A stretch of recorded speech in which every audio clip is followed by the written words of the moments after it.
Alrighty, what is up, guys? It's Chow here, and doing a little, just kind of a theory crafting build for Diablo 3. I recently picked up Diablo 3 for the PC, and experimenting with the Demon Hunter, of course. And by the way, I'm testing out a new microphone as well, so we'll see how that goes, see how it sounds for YouTube. I don't have a pop filter yet, so it might sound a little, I don't know, weird, I guess. Might not sound, the quality might not be as good, but let's get into this.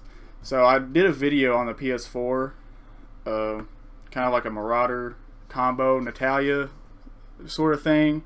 And it turns out it really wasn't that great as far as the cluster arrow is concerned. Now, Natalia's Vengeance does a whole bunch of damage, but it seems like Rain of Vengeance and Multishot are basically the two abilities that do the most damage. Basically everything else is worthless. So I thought, well, let's try to combine the two together and maybe form kind of a hybrid kind of build. So this is obviously this is like a perfect build, like perfect ancient on here, but so the damage numbers are going to be not as high, I know that. But let's see here, we got our 5 pieces of Natayla set, so I'll try to go for multi-shot damage on here.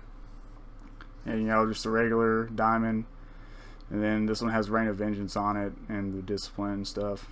And then I put vitality, and then crit chance and crit damage, then dex vitality resistance, and then roll off the movement speed when you can. You put multi-shot damage on there, and that's pretty much, you know, I guess standard stuff for Natalia's. But you can only really run the 5 pieces because you have to use Yang's recurve for the resource cost. It's humongous.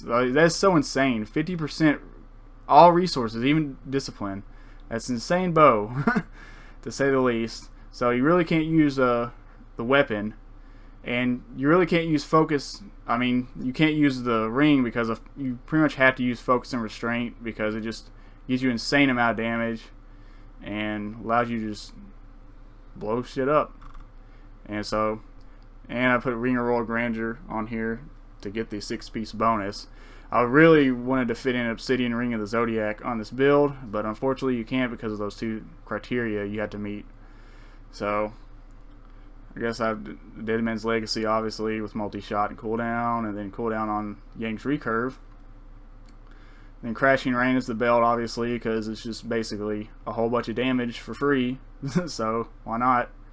And then Raps of Clarity for the extra damage reduction, and Fire Skill. This has Fire Skill, Hellfire Amulet, and crit damage. Didn't have crit chance on it, but. And then I put Deathwatch Mantle on here. The what's it called? The Pauldrons of the Skeleton King or something. It's probably better for the high, you know, rifts or whatever, but I like this one just because it's extra damage for free, and then cooldown on it. So that's pretty much all the gear. For the cube, obviously a ring, and then Calamity for just extra damage, and then Center Coat for the reduction. So this is what I guess I started out with. I was thinking about maybe doing a couple different things. I was thinking about maybe putting on Mark for Death in place of Shadow Power, because I've been using this for extra damage. I kind of built like a toughness kind of build, I guess you would say. Like, just stack a whole bunch of toughness so you can just have that survivability. I don't know. Just try something different. I was thinking about maybe there's a Mark for Death ability that gives you 4 hatred every time you hit something, I think. And I was thinking that it would count if you put it on the skill bar. It would count, and then you could stack it with the passive ability and just have a whole bunch of regeneration. You'll never run out. You just spam multi-shot. And then I didn't go over the gems I was using. You got a Bane of the Trap, and then to set it off you have Ice Blink, because I don't have anything to slow enemies, so besides Evasive Fire. So I use that. Well, you'll be using that, and then Gorok of Swiftness, or Gogok, however you say it, to get the extra attack speed and then the cooldown reduction.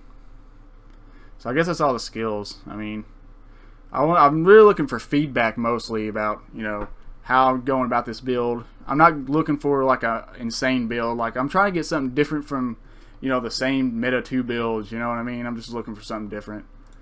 And here's all the Paragon stuff. I've set it to a random Paragon level.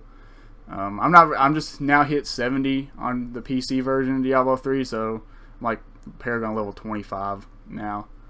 So obviously all this stuff is way down the line, but obviously you go cooldown and then put resource cost reduction too, just to help out with the multi-shot. Then hatred and I don't know, defense, yeah. So skills, obviously focus, evasive fire, your trigger, cold the weak. Then multi-shot arsenal, so you use ballistics and stuff. Only costs 7 hatred a shot.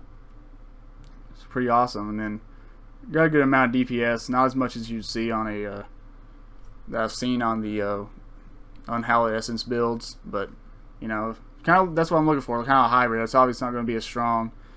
Obviously got Rain of Vengeance, doing big damage, using Stampede for the fire, and I like it pretty well. I still like the Flying Strike, but this one's good too. I can see myself definitely using this one. Vault with Tumble, and then I really want to use Vengeance. It just looks like an awesome ability, even though it's probably not the best ability. The Archon is from the Wizard is way the Archon of Wizard is awesome. That's probably my second favorite class. But I really want to use this, and that's really why I wanted to work in Obsidian Ring of the Zodiac, because you can just get Vengeance back really quickly. It only has a 39% uptime, but with Zodiac you can, you know, get it back way quicker, especially with the multi-shot hitting twice. I don't know if that actually counts. That might not actually count towards the cooldown of Zodiac. I have no idea, but I was thinking about doing that, so I don't know if that actually works or not. Let me know.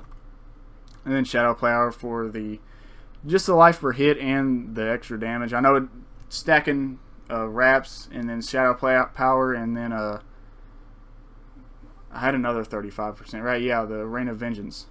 I know that's not like it cuts off. It's not as much, but I think it's like 70% damage reduction, which is pretty good. And then for the passives, Steady Aim, Ballistics, Cold the Weak, and then Ambush. And I threw in Perfectionist around here just because if I'm using Shadow Power a lot, I would just, you know, kind of cut down on the cost and then get the 10%. That's probably not the best. Obviously, for higher rifts, you probably want to use Awareness. I don't know really what's probably Night Stalker if I wanted to run that that build I was talking about.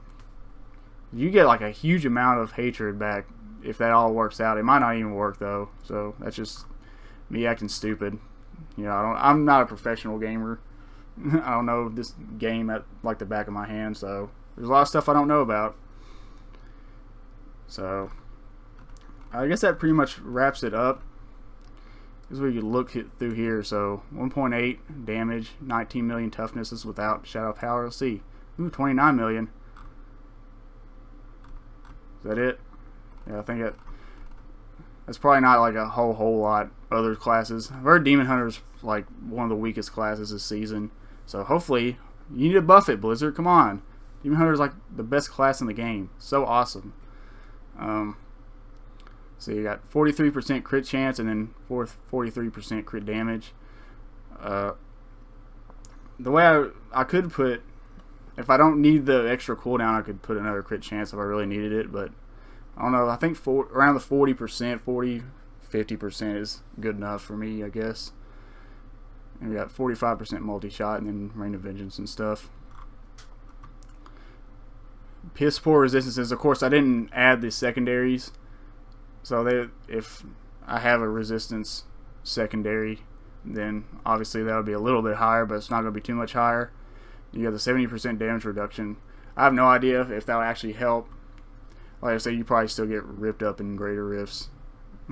But I just you know, trying something new. You know, I'd probably get bored of using the same two builds. You know, that's not what I'm really here to play Diablo for. I'm here to kind of experiment, break away, and use a whole bunch of different, just using like awesome abilities. That's what I really like to do. So you got 500 health, and then 6 with the Templar hatred regeneration. which isn't a whole lot. That's why having the Vase of Fire and the Night Stalker, that'd be kind of an interesting build if it works out. But I guess that's it. Let me know what you think of the idea. It's probably not implemented the best. If there's any suggestions that you think would make the build better, let me know. I'm probably just gonna. I know I'm gonna. This is what I want because it seems the most interesting to me to play for now. Anyways, I don't know what they're planning on doing with 2.4. Hopefully they do something to make the Demon Hunter a lot better. But if you like this video, give me a like, maybe subscribe to the channel, and I guess I'll see you guys on the next one. Peace.